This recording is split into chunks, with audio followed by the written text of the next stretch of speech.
Dans le cadre de cette instance, pour vous parler au nom de l'Assemblée des Premières Nations du Québec et du Labrador, d'un enjeu d'actualité qui doit retenir notre plus grande attention.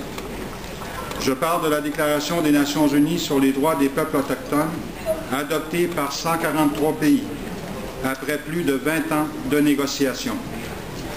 Je me dois de dénoncer l'attitude du gouvernement canadien qui a refusé d'appuyer ces déclarations malgré une opinion publique largement favorable et malgré l'appui d'une majorité des membres du Parlement canadien. Il faut donc saluer l'adoption de la déclaration, mais il ne faut pas arrêter le combat. La déclaration n'est pas la fin d'un processus, elle en est le début. Et vous le savez, le temps avance, les lunes passent et les besoins se font de plus en plus grands dans nos communautés. Pour l'avenir de nos peuples, l'avenir de nos sociétés, je dirais qu'il y a urgence d'agir. Quel est l'avenir des peuples autochtones? La question est simple, mais la réponse ne l'est pas autant. Le Québec et le Canada forment une société riche et progressiste. Elle offre à tous ces immigrants la possibilité de trouver un emploi, de recevoir tous les soins médicaux et l'assistance sociale nécessaire à la dignité humaine. Elle propose des accommodements raisonnables pour faciliter l'intégration des cultures différentes.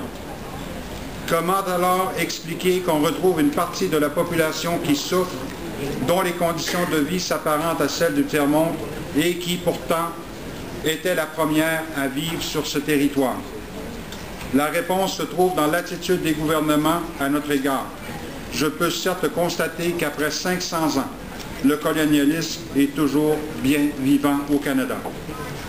Ailleurs aussi, je le sais.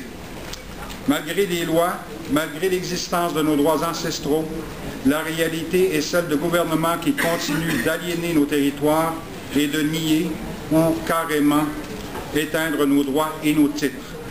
Ce contexte colonial, on le trouve dans les lois, dans les politiques et devant les tribunaux. Cela doit cesser. Plus de la moitié de notre population est âgée de moins de 25 ans. Pour la très grande majorité de ces jeunes, les perspectives d'avenir sont très limitées. Nous voulons leur léguer des réponses et non des questions, des solutions et non des problèmes. Notre défi est de taille, vous en conviendrez. Et face à ce défi, nous avons une obligation de résultat. Nous n'avons pas le droit d'échouer et de décevoir une jeunesse montante qui, dans trop de cas, n'a même plus les moyens de vivre d'espoir.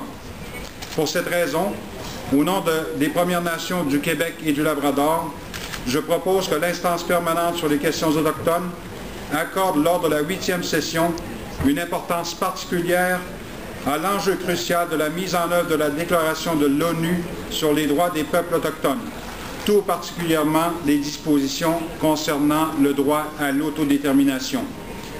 Tous les peuples autochtones ont des droits. Il est grand temps de faire respecter ces droits. Il est grand temps de les faire reconnaître. Merci, Madame la Présidente.